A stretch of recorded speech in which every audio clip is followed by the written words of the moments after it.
सतनाम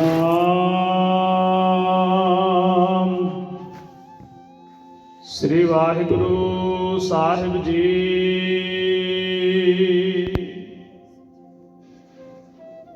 क्या पढ़िया क्या गुणिया, क्या वेद पुराना सुनिया।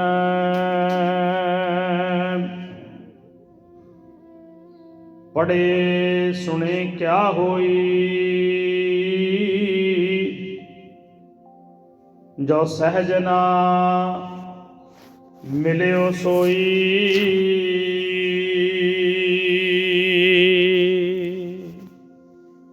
वाहिगुरु जी का खालसा, वाहिगुरु जी की फतेह। परम सत्कारयोग गुरु रूप साध संगत जीओ,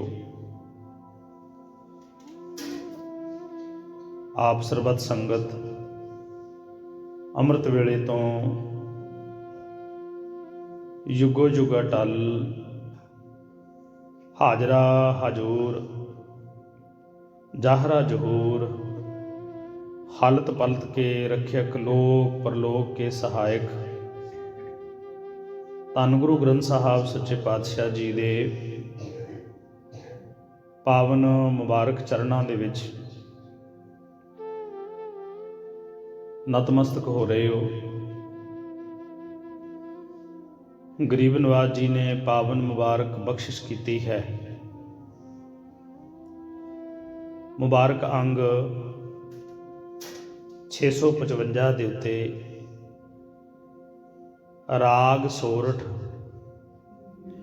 ਬਾਣੀ ਭਗਤ ਕਬੀਰ ਜੀ ਕੀ ਘਰ ਪਹਿਲਾ ਦੇ ਸਰਲੇਖ ਵਿੱਚ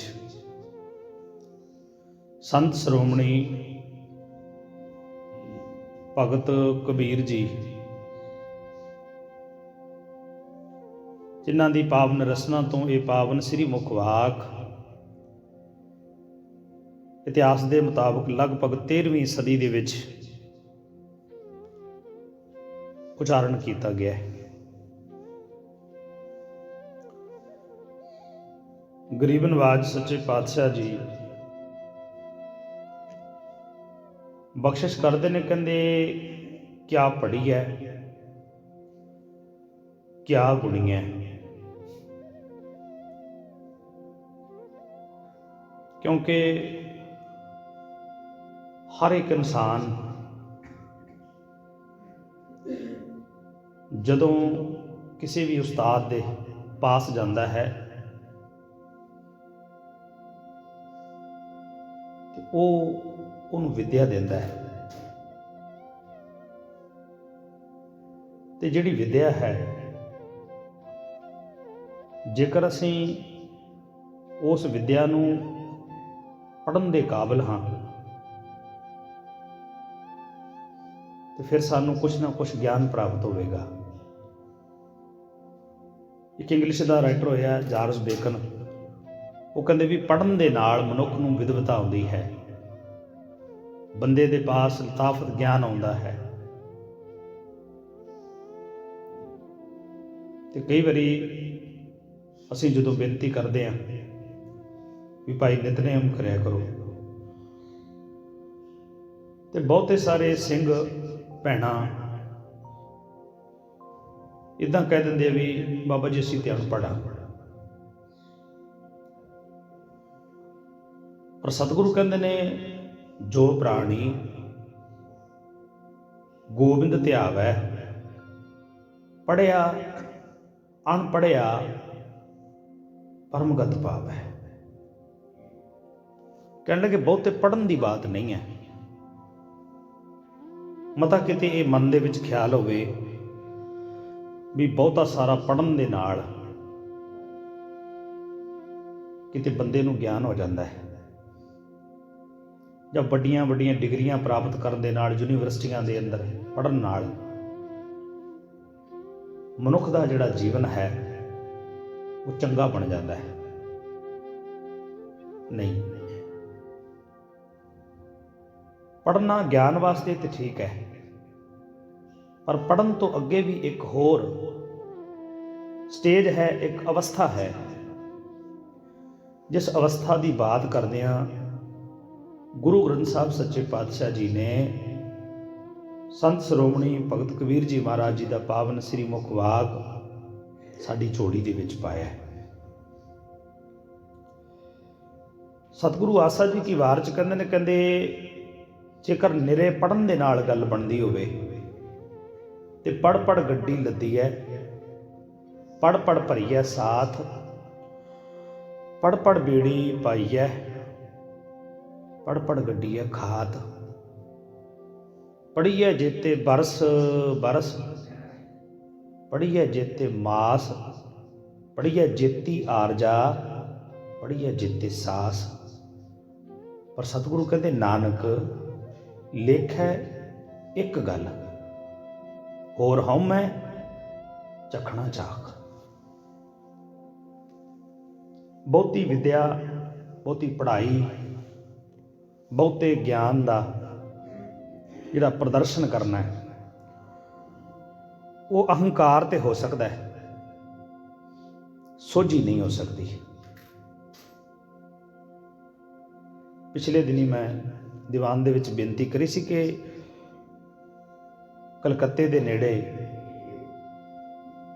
ਮਹਾਂਪੁਰਖਾਂ ਦਾ ਡੇਰਾ ਸੀ, ਉੱਥੇ ਗੁਰੰਗ ਸੁਆਮੀ ਨਾਂ ਦਾ ਇੱਕ ਮਹਾਂਪੁਰਖ ਰਹਿੰਦਾ ਸੀ, ਬੜਾ ਪੜ੍ਹਿਆ ਲਿਖਿਆ ਸੀ। ਧਾਰਮਿਕ ਗ੍ਰੰਥ, ਵੇਦ, ਪੁਰਾਣ, ਸ਼ਾਸਤਰ, ਸਿਮਰਤੀਆਂ, ਹੋਰ ਅਨੇਕ ਮੱਤਾਂ ਦੇ ਜਿਹੜੇ ਗ੍ਰੰਥ ਸਨ ਉਹਦੇ ਕੰਠ ਸੀ, ਪਰ ਉਹਨੂੰ ਆਪਣੀ ਵਿਦਿਆ ਦਾ ਅਹੰਕਾਰ ਹੋ ਗਿਆ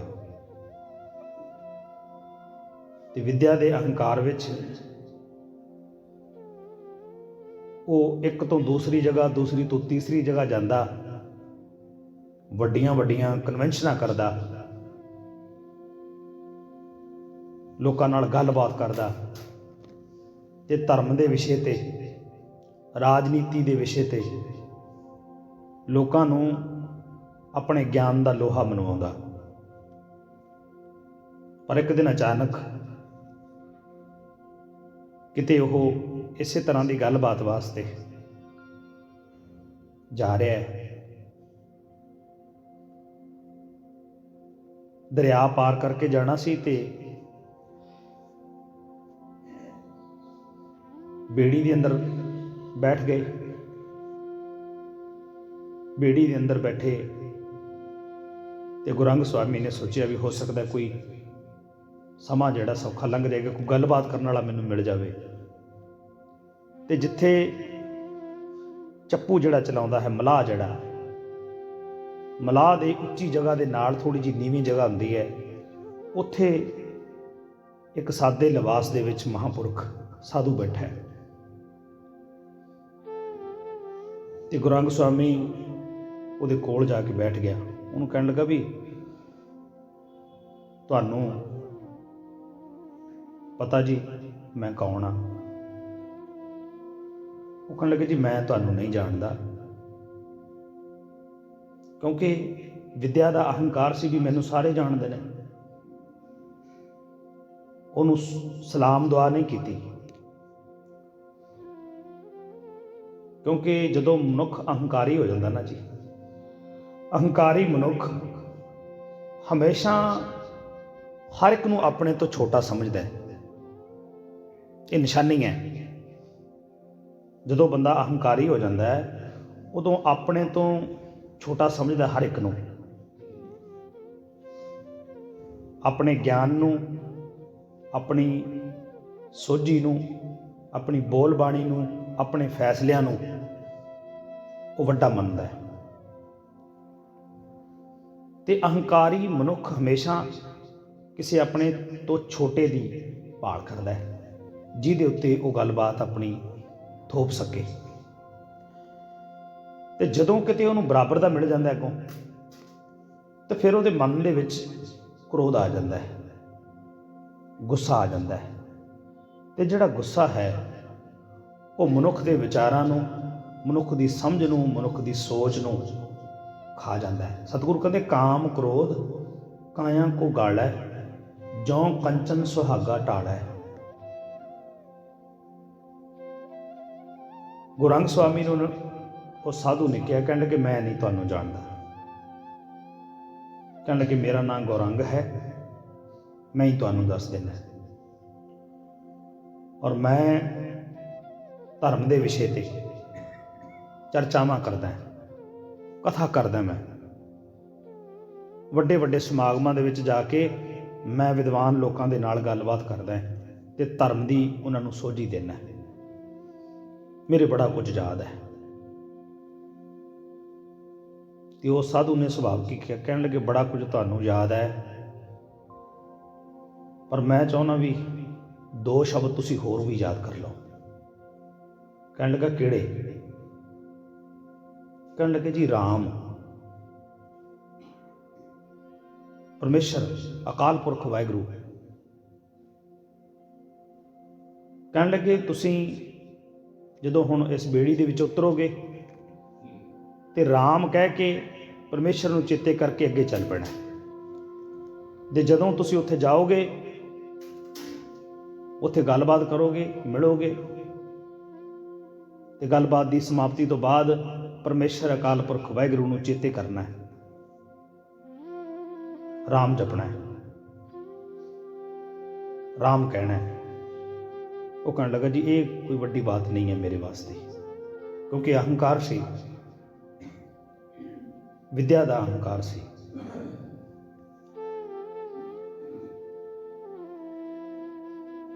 ਜਦੋਂ ਹੁਣ ਗਿਆ, ਜਾ ਕੇ ਬਾਤ ਕੀਤੀ, ਰਾਮ ਕਹਿਣਾ ਭੁੱਲ ਗਿਆ। ਗੱਲਬਾਤ ਚੱਲੀ, ਵਿਦਵਾਨਾਂ ਨਾਲ ਗੱਲ ਕਰੀ, ਉਹਨਾਂ ਨੂੰ ਧਰਮ ਚਰਚਾ ਦੇ ਵਿੱਚ ਹਰਾਇਆ ਤੇ ਆ ਕੇ ਆਪਣੇ ਸਥਾਨ ਤੇ ਬੈਠ ਗਿਆ।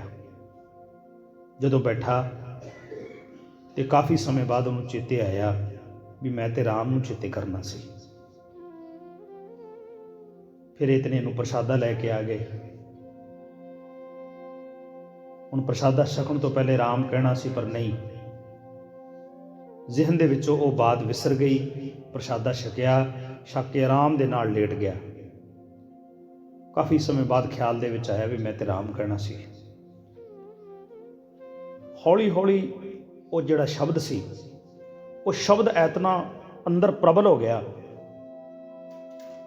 ਕਿਉਂਕਿ ਜਿਹੜਾ ਸ਼ਬਦ ਹੈ ਨਾ ਜੀ, ਦੁਨੀਆ ਦੇ ਵਿੱਚ ਸਭ ਤੋਂ ਭਾਰੀ ਤੇ ਸਭ ਤੋਂ ਘਾਤਕ ਜਿਹੜੀ ਚੀਜ਼ ਹੈ, ਸਭ ਤੋਂ ਪਾਵਰਫੁਲ ਜਿਹੜੀ ਚੀਜ਼ ਹੈ, ਉਹ ਸ਼ਬਦ ਹੀ ਹੈ। ਸ਼ਬਦੇ ਧਰਤੀ, ਸ਼ਬਦ ਆਕਾਸ਼, ਸ਼ਬਦੇ ਸ਼ਬਦ ਪਿਆ ਪ੍ਰਕਾਸ਼। ਸਾਰੀ ਸ਼ਬਦਾਂ ਦੀ ਖੇਡ ਹੈ। ਸਤਿਗੁਰੂ ਕਹਿੰਦੇ ਨੇ ਦ੍ਰਿਸ਼ਟਮਾਨ ਅੱਖਰ ਹੈ ਜੇਤਾ, ਨਾਨਕ ਪਾਰ ਬ੍ਰਹਮ ਨਿਰਲੇਪਾ। ਅਸੀਂ ਪੜ੍ਹਦੇ ਹਾਂ ਨਾ, ਅੱਖਰੀ ਗਿਆਨ ਗੀਤ ਗੁਣ ਗਾਹ, ਅੱਖਰੀ ਲਿਖਣ ਬੋਲਣ ਬਾਣ, ਅੱਖਰਾਂ ਸਿਰ ਸੰਜੋਗ ਵਖਾਣ। ਸਾਰੀ ਅੱਖਰ ਦੀ ਖੇਡ ਹੈ, ਔਰ ਅੱਖਰਾਂ ਤੋਂ ਮਿਲ ਕੇ ਸ਼ਬਦ ਬਣਦਾ ਹੈ, ਤੇ ਸਾਰੇ ਸੰਸਾਰ ਦੀ ਅਗਵਾਈ ਹੈ ਜਿਹੜਾ, ਉਹ ਸ਼ਬਦ ਹੀ ਕਰ ਰਿਹਾ ਹੈ।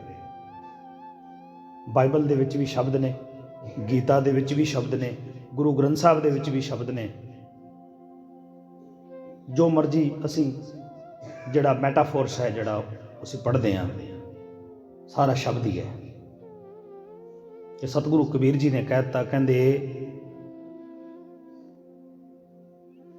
ਕਬੀਰ ਚੋਟ ਸਹੇਲੀ ਸੇਲ ਕੀ, ਲਾਗਤ ਲੈ ਉਸਾਸ। ਚੋਟ ਸਹਾਰੈ ਸ਼ਬਦ ਕੀ, ਤਾਸੋ ਗੁਰੂ ਮੈਂ ਦਾਸ। ਕਹਿਣ ਕਿ ਕੋਈ ਸੇਲੇ ਨਾਲ ਚੋਟ ਕਰੇ ਨਾ, ਚੋਟ ਸਹੇਲੀ ਸੇਲ ਕੀ, ਉਹ ਵਧੀਆ ਲੱਗਦੀ ਹੈ। ਕੋਈ ਸੇਲਾ ਕਿਸੇ ਨੂੰ ਮਾਰਦਾ ਹੈ ਨਾ, ਸੇਲਾ ਇੱਕ ਹਥਿਆਰ ਹੁੰਦਾ ਹੈ ਜਿਹਨੂੰ ਅਸੀਂ ਬਰਸ਼ਾ ਕਹਿ ਦਿੰਦੇ ਹਾਂ। ਕਹਿਣ ਕਿ ਕੋਈ ਮਨੁੱਖ ਕਿਸੇ ਦੇ ਕੋਈ ਬਰਸ਼ਾ ਮਾਰ ਦੇ, ਉਹ ਬਰਛੇ ਦਾ ਵਾਰ ਤਾਂ ਸਹਿ ਜਾਏਗਾ, ਪਰ ਗੱਲ ਦਾ ਵਾਰ ਨਹੀਂ ਸਹੇਗਾ, ਸ਼ਬਦ ਦਾ ਵਾਰ ਨਹੀਂ ਸਹੇਗਾ। ਅਸੀਂ ਦੇਖਦੇ ਹਾਂ ਨਾ, ਅਦਾਲਤਾਂ ਦੇ ਵਿੱਚ ਸਰਕਾਰੀ ਦਰਬਾਰੇ ਕੇਸ ਚੱਲਦੇ ਨੇ, ਤੇ ਉਹ ਕਹਿੰਦੇ ਨੇ ਜੀ ਇਹਨੇ ਮੈਨੂੰ ਭੈੜੇ ਸ਼ਬਦ ਕਹੇ ਤੇ ਮੈਨੂੰ ਗੁੱਸਾ ਆ ਗਿਆ, ਮੈਂ ਗੋਲੀ ਚਲਾ ਦਿੱਤੀ, ਉਹਦੀ ਮੌਤ ਹੋ ਗਈ। ਤੇ ਇੱਕ ਸ਼ਬਦ ਹੈ, ਸ਼ਬਦ ਉਹ ਵੀ ਇਹ ਹੈ ਜਿਹਦੇ ਨਾਲ ਅਸੀਂ ਸਤਿਕਾਰ ਕਰਦੇ ਹਾਂ। ਅਸੀਂ ਕਿਸੇ ਨੂੰ ਫਤਿਹ ਬੁਲਾਉਂਦੇ ਹਾਂ, ਅਸੀਂ ਕਿਸੇ ਦੇ ਪੈਰੀਂ ਹੱਥ ਲਾਉਂਦੇ ਹਾਂ, ਕਿਸੇ ਨੂੰ ਜੀਓ ਆਇਆਂ ਕਹਿੰਦੇ ਹਾਂ, ਕਿਸੇ ਵਾਸਤੇ ਸ਼ੁਭ ਬਚਨ ਬੋਲਦੇ ਹਾਂ। ਸ਼ਬਦਾਂ ਦੇ ਕਰਕੇ ਹੀ ਬੰਦੇ ਦਾ ਤਿਰਸਕਾਰ ਹੁੰਦਾ ਹੈ ਤੇ ਸ਼ਬਦਾਂ ਦੇ ਕਰਕੇ ਹੀ ਬੰਦੇ ਦਾ ਸਤਿਕਾਰ ਹੁੰਦਾ ਹੈ। ਤੇ ਮੈਂ ਬੇਨਤੀ ਕਰਾਂ, ਕ੍ਰੋਧੀ ਇਨਸਾਨ, ਕ੍ਰੋਧੀ ਮਨੁੱਖ, ਅਸੀਂ ਦੇਖਦੇ ਹਾਂ ਨਾ ਵੀ ਮੁਰਦੇ ਦਬਾਉਣ ਵਾਸਤੇ ਮੁਸਲਮਾਨ ਵੀਰ ਕਬਰਾਂ ਪੁੱਟਦੇ ਨੇ, ਪਰ ਇੱਕ ਵਿਦਵਾਨ ਕਹਿੰਦਾ ਹੈ ਕ੍ਰੋਧੀ ਮਨੁੱਖ ਆਪਣੀ ਜ਼ੁਬਾਨ ਨਾਲ ਆਪਣੀ ਕਬਰ ਪੱਟ ਲੈਂਦਾ ਹੈ। ਹੱਥਾਂ ਨਾਲ ਨਹੀਂ, ਆਪਣੀ ਜ਼ੁਬਾਨ ਦੇ ਨਾਲ।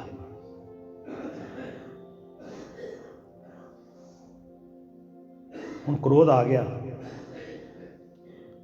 ਤੇ ਵਿਚਾਰਾਂ ਦੀ ਸਮਾਪਤੀ ਹੋ ਗਈ, ਵਿਚਾਰਾਂ ਨੂੰ ਵਿਰਾਮ ਲੱਗ ਗਿਆ। ਕ੍ਰੋਧ ਨੇ ਸਾਰੇ ਸਰੀਰ ਨੂੰ ਆਪਣੇ ਕਾਬੂ 'ਚ ਕਰ ਲਿਆ, ਮਨ ਨੂੰ ਕਾਬੂ 'ਚ ਕਰ ਲਿਆ, ਤੇ ਫਿਰ ਅਵੇਸ਼ ਦੇ ਵਿੱਚ ਆ ਕੇ ਬੰਦਾ, ਅਸੀਂ ਕਹਿ ਦਿੰਦੇ ਹਾਂ ਹਰਖ ਦਾ ਮਾਰਿਆ ਨਰਕ 'ਚ ਚਲਿਆ ਜਾਂਦਾ ਹੈ। ਪਰ ਜਦੋਂ ਕਿਤੇ ਕਾਫੀ ਸਮੇਂ ਬਾਅਦ ਉਹਨੂੰ ਸੋਝੀ ਆਉਂਦੀ ਹੈ, ਸੰਤ ਮਹਾਰਾਜ ਬਾਬਾ ਬਹਾਦਰ ਸਿੰਘ ਜੀ ਮਸਤੂਆਣਾ ਸਾਹਿਬ ਵਾਲੇ ਮਹਾਂਪੁਰਖ, ਉਹ ਕਦੇ ਕਦੇ ਦੀਵਾਨਾਂ ਦੇ ਵਿੱਚ ਬਚਨ ਕਰਿਆ ਕਰਦੇ ਸੀ। ਕਹਿੰਦੇ ਜਦੋਂ ਮਨੁੱਖ ਨੂੰ ਗੁੱਸਾ ਆਉਂਦਾ ਨਾ, ਤੇ 72 ਘੰਟਿਆਂ ਤੱਕ ਉਹਦਾ ਮਨ ਸਹਿਜ ਅਵਸਥਾ 'ਚ ਨਹੀਂ ਆਉਂਦਾ। 72 ਘੰਟਿਆਂ ਤੱਕ ਉਹਦਾ ਮਨ ਅਸ਼ਾਂਤ ਰਹਿੰਦਾ ਹੈ। ਤੇ ਜਦੋਂ ਕਿਤੇ ਅਸ਼ਾਂਤੀ ਦੂਰ ਹੁੰਦੀ ਹੈ, ਉਹ ਬੈਠ ਕੇ ਆਪਣੇ ਆਪ ਨਾਲ ਵਿਚਾਰ ਕਰਦਾ ਹੈ, ਤੇ ਫਿਰ ਕੀ ਹੁੰਦਾ ਹੈ, ਉਹਨੂੰ ਆਪਣੇ ਕੀਤੇ ਹੋਏ ਗੁਨਾਹ ਦੀ, ਕੀਤੀ ਹੋਈ ਗਲਤੀ ਦੀ, ਕੀਤੀ ਹੋਈ ਭੁੱਲ ਦੀ ਜਦੋਂ ਪਰਤ ਕੇ ਯਾਦ ਆਉਂਦੀ ਹੈ, ਫਿਰ ਉਹਦੇ ਤੋਂ ਸਿੱਖਿਆ ਲੈਂਦਾ ਹੈ। ਜਿਹੜਾ ਮਨੁੱਖ ਇਸ ਤਰ੍ਹਾਂ ਦੀ ਗਲਤੀ ਕਰਕੇ ਤੇ ਆਪਣੇ ਆਪ ਤੋਂ ਸਿੱਖਿਆ ਲੈ ਕੇ ਆਉਣ ਵਾਲੇ ਸਮੇਂ ਦੇ ਵਿੱਚ ਉਸ ਬਾਤ ਨੂੰ ਆਪਣੇ ਪੱਲੇ ਬੰਨ੍ਹ ਲੈਂਦਾ ਹੈ, ਉਸ ਮਨੁੱਖ ਦੇ ਜੀਵਨ ਦੇ ਵਿੱਚ ਬਦਲਾਵ ਆਉਂਦਾ ਹੈ। ਮੈਂ ਪਰਤ ਕੇ ਆਪਣੇ ਵਿਸ਼ੇ ਵੱਲ ਜਾਵਾਂ, ਕਿਉਂਕਿ ਸਮਾਪਤੀ ਦਾ ਸਮਾਂ ਹੋਇਆ ਹੈ। ਗੌਰੰਗ ਸੁਆਮੀ ਬੜਾ ਵੱਡਾ ਵਿਦਵਾਨ ਹੋਣ ਦੇ ਨਾਤੇ ਉਸ ਇੱਕ ਸ਼ਬਦ ਨੂੰ ਵਾਰੀ ਚੇਤੇ ਕਰਦਾ ਹੈ ਤੇ ਚੇਤੇ ਤੋਂ ਭੁੱਲ ਜਾਂਦਾ ਹੈ। ਹੁਣ ਸੋਚਿਆ, ਮਨਾ ਤੈਨੂੰ ਚੇਤੇ ਕਿਉਂ ਨਹੀਂ ਹੋ ਰਿਹਾ? ਤੇਰੇ ਇੰਨਾ ਜਿਹੜਾ ਲਿਟਰੇਚਰ ਹੈ, ਧਾਰਮਿਕ ਗ੍ਰੰਥਾਂ ਦਾ ਜਿਤਨਾ ਸਕ੍ਰਿਪਚਰ ਹੈ, ਸਾਰਾ ਤੇਰੇ ਯਾਦ ਹੈ, ਤੇਰੇ ਤੋਂ ਇੱਕ ਸ਼ਬਦ ਯਾਦ ਨਹੀਂ ਹੁੰਦਾ। ਲਾਹਨਤ ਹੈ ਤੇਰੇ ਇਸੇ ਜੀਵਨ ਤੇ। ਆਪਣੇ ਆਪ ਨੂੰ ਕਹਿ ਰਿਹਾ। ਇਹ ਵੀ ਉਹਦਾ ਅਹੰਕਾਰ ਸੀ, ਕਿਉਂਕਿ ਅਜੇ ਅਹੰਕਾਰ ਦਾ ਨਾਸ਼ ਨਹੀਂ ਹੋਇਆ ਸੀ। ਸਤਿਗੁਰੂ ਕਹਿੰਦੇ ਨੇ, ਕਹੋ ਨਾਨਕ ਹਉਮੈ ਭੀਤ ਗੁਰ ਖੋਈ, ਤੋ ਦਿਆਰ ਬੀਠ ਲੋ ਪਾਇਓ।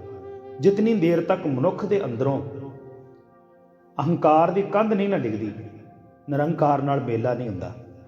ਤੇ ਨਿਰੰਕਾਰ ਮਨੁੱਖ ਦੇ ਅੰਦਰ ਹੀ ਬੈਠਾ ਹੈ। ਸਭ ਕਿਛ ਘਰ ਮੈਂ ਬਾਹਰ ਨਾਹੀ, ਬਾਹਰ ਟੋਲੇ ਸੋ ਭਰਮ ਭੁਲਾਹੀ। ਹੁਣ ਵਾਰੀ ਆਪਦੇ ਆਪ ਨੂੰ ਬਾਤ ਕਰਦਾ ਹੈ ਤੇ ਆਪਣੇ ਆਪ ਤੇ ਗੁੱਸਾ ਕਰਦਾ ਹੈ, ਤੈਨੂੰ ਚੇਤੇ ਕਿਉਂ ਨਹੀਂ ਹੋ ਰਿਹਾ? ਖੁਦਾ ਦੀ ਨੇਤ ਉਸੇ ਨਦੀ ਤੋਂ ਪਾਰ ਜਾਣਾ ਸੀ। ਸਾਲ ਬਾਅਦ ਉਹੀ ਸਮਾਗਮ, ਤੇ ਉਹਨਾਂ ਨੇ ਇਹਨੂੰ ਨਿਉਤਾ ਦਿੱਤਾ। ਉਸੇ ਬੇੜੀ ਦੇ ਵਿੱਚ ਬੈਠਾ ਹੈ, ਉਹੀ ਮਲਾਹ ਚਲਾ ਰਿਹਾ ਹੈ।